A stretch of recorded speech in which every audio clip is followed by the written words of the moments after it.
Gene Key 29, the shadow of half-heartedness, which, full disclosure, totally got me as I was getting ready to do this video. Okay, I found myself being totally half-hearted about it. Why? Because I'm a little triggered by this gene key, okay? Gene Key 29 is a defining feature in so many of my failed relationships, okay? Which everyone's a mirror, right? And looking in this mirror makes me uncomfortable because I can see in it my own half-heartedness that I've shown up with in past relationships. Okay, enough confessional. I'm Molly, you're watching Mirror Readings, and today we're talking about Gene Key 29, which has, again, the shadow of half-heartedness, the gift of commitment, and the city of devotion. Richard Rudd seems like he's a little bit superstitious about this shadow, but with good reason. He believes that anything done half-heartedly has the seeds of misfortune sown into it, but that anything done with total commitment has luck on its side. This shadow of half-heartedness has to do with a mistrust in human desire.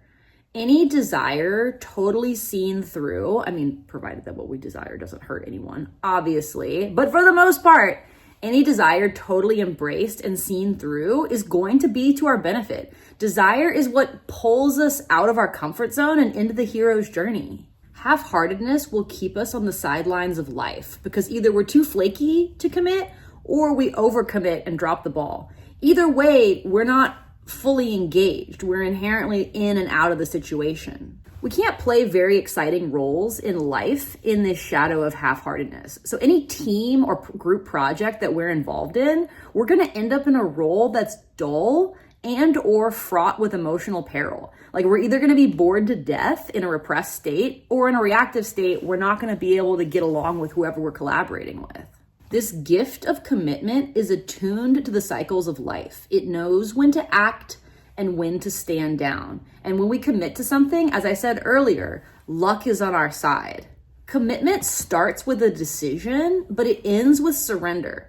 It's kind of like trust. We have to make the decision that we're gonna trust. We have to make the decision that we're going to commit to whatever the bit is. And from there, we just have to be willing to surrender to whatever that commitment brings us. There's a difference in the moment between trying to force something, right? Because you've made a commitment. You said this thing was going to happen. Now you have to make it happen. And just sort of surrendering to whatever the moment needs from a softer place. Prosperity in life and love is directly linked to clear commitment. We can't really get the things we want without accessing this gift frequency. And again, it's not about willing or forcing. It's about allowing, right? Making the decision and allowing whatever happens next to be and not have a negative reaction to it. We can't think our way to commitment and we can't talk ourselves into it. But once made, we can surrender to it with a positive attitude. That's going to take us to this city of devotion. On any devotional path, we lose ourselves, right? The individual ego, like so many of the cities, is sacrificed to whatever we're devoting ourselves to. But in this Siddhic state, there is no separation between what we're devoted to and our devotion. Like, what's worshipped and the worshiper, they disappear, and there's just that field of divine devotion that anyone can access. And the way Richard Rudd describes this city is so interesting. He talks about how it has this wildness at heart, and that the love that's flowing between that, the person who is devoted and who they're devoted to is just totally like incomprehensible compared to the love exchange in most human interaction. It's like a super powered love exchange that leaves everyone who experiences it, even just tangentially, even just unconsciously, wanting to be in that state of devotion. And again, unless you're in one of the higher gift or Siddhic states of this 29th gene key, ideal conditions just can't manifest, right? When we're in that state of total devotion, according to Richard Rudd, those are the optimal conditions for miracles to happen, right? And once we're fully committed, we can just relax, sit back, and expect the miracles to come. Not need them, but be willing to be pleasantly surprised when they arrive.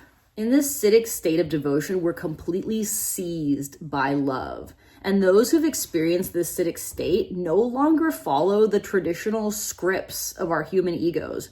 We no longer do autopilot interactions. It's almost a psychedelic experience to be completely devoted to another or to a cause or to whatever, because we no longer have our own locus of operation to look towards. We're guided by this higher intelligence that then just takes over our human operational features and directs the energy towards what we're devoted to. It's psychedelic and magical, really. Are you ready to be seized by love and live beyond the boundaries of a normal reality?